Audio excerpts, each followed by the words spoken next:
dia mbola faly manonona ny fiarabana amintsika amin'ny anaran'i Jesosy ry havana tratra izao anio izao dia ny tenin'Andriamanitra ao amin'ny Salamo faraika amby sivifolo no ovakitsika ny andiny voalohany sy ny faharoa ny anaran'i Jesosy. Ny mitoetra ao amin'ny firenena izay any avy indrindra dia monina ao ambanin'ny alokony tsy toa.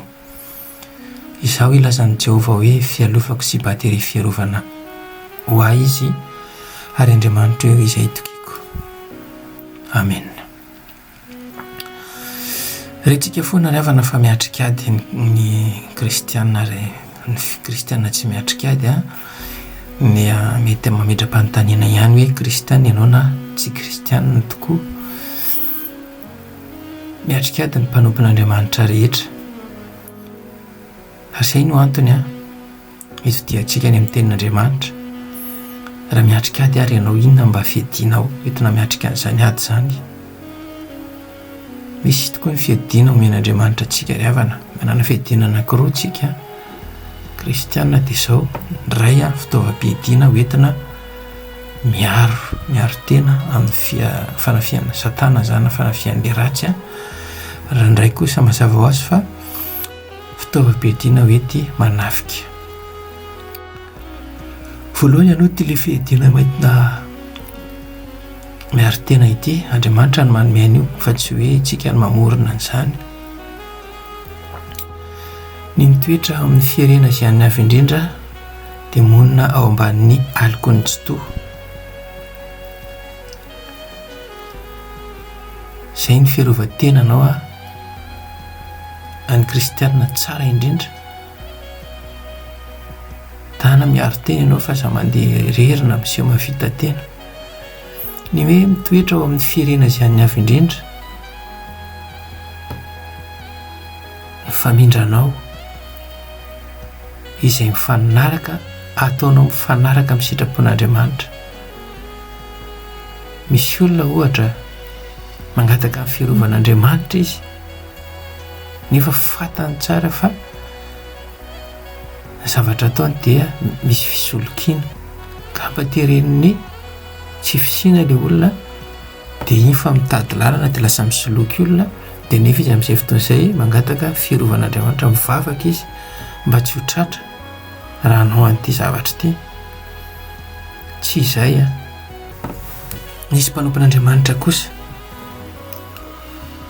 nangataka ny fiarovan'Andriamanitra hitantsika ato amin'ny Baiboly izany satria fantany fa mikasa hamono azy ny fahavalo. Ny tiany amin'io dia handeha hanangana ny tanànan'i Jerosalema izay rava.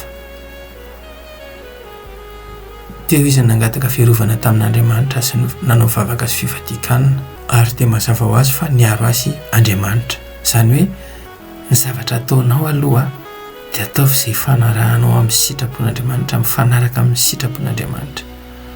Izy raha toko fahavalony dia ny faraika amby roapolo.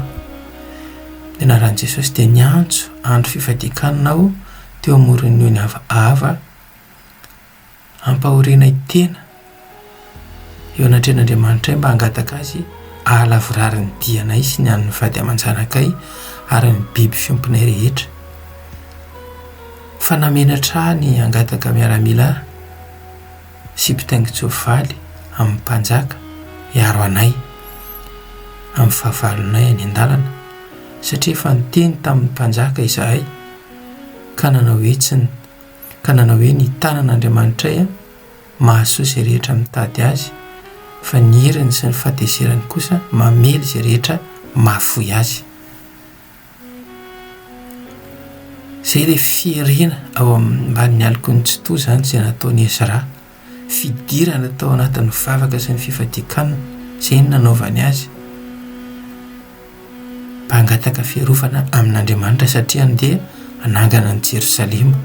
Sitrapon'Andriamanitra ve izay nananganana ny Jerosalema izay satria niaro azy natanteraka ny diany Andriamanitra. Izao ilazan'i Jehovah hoe fialofako sy batery fiarovana ho ahy izy ary Andriamanitra izay hitokiko. Ny fidirana zany amin'ny fifandraisana mivantana amin'Andriamanitra.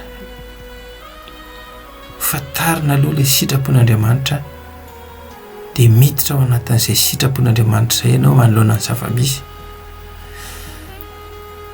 tsy Andriamanitra ry havana no terentsika anaiky izay tiantsika,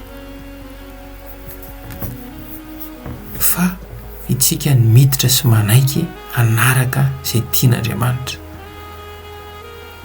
Saratsaroantsika ny vavaka nataon'i Jesosy hoe tsy ny sitrapoko any iray eo no atao fa ny anao. Raha manaiky miditra ao anatin'ny sitrapon'Andriamanitra ianao zany dia onona ao ambanin'ny aloko ny tsotoa, eo ambanin'ny fiadidin'ny tsotoa, eo ambanin'ny fiarovan'Andriamanitra tsotoa. Izao ilazan'i Jehovah hoe fialofako sy batery fiarovana ho ahy izy ary Andriamanitra izay itokiko. Ny faharoa ry havana, ankoatra ny fiarovana, ny fiadiana izay hoentin'Andriamanitra, izay men'Andriamanitra antsika ihany koa dia ny fiadiana hoenty manafika. Tsotra dia tsotra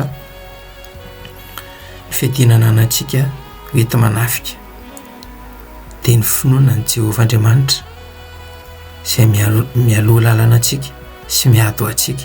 Izy ny manafika ho antsika sy miado antsika.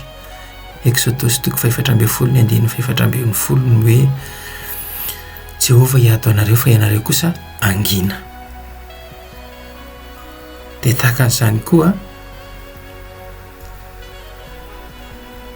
andeha ho anoloanao aho ny tenin'Andriamanitra ka andravona animiko taontaona, hanapatapaka ny edy vy anoritoro ny varavarana farahana, aromeko anao ny arenana fenina amin'ny mangingina. Izany hoe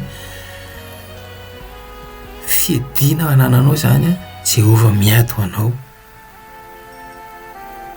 andeha ho alohanao. Tsy ianao no mandeha ho alohan'Andriamanitra fa Andriamanitra no mandeha ho alohanao. Manaraka ny sitrapon'Andriamanitra ianao dia izy ny mandeha ho alohanao.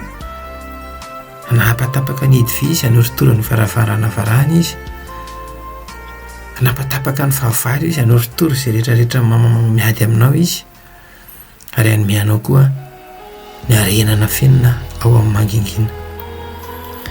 Dia ho an'Andriamanitra irery ny voninahitra, itsika kosa hialoko ambany aloko ny tsotoa ary anaradia ilay Jehovah hiady ho antsika.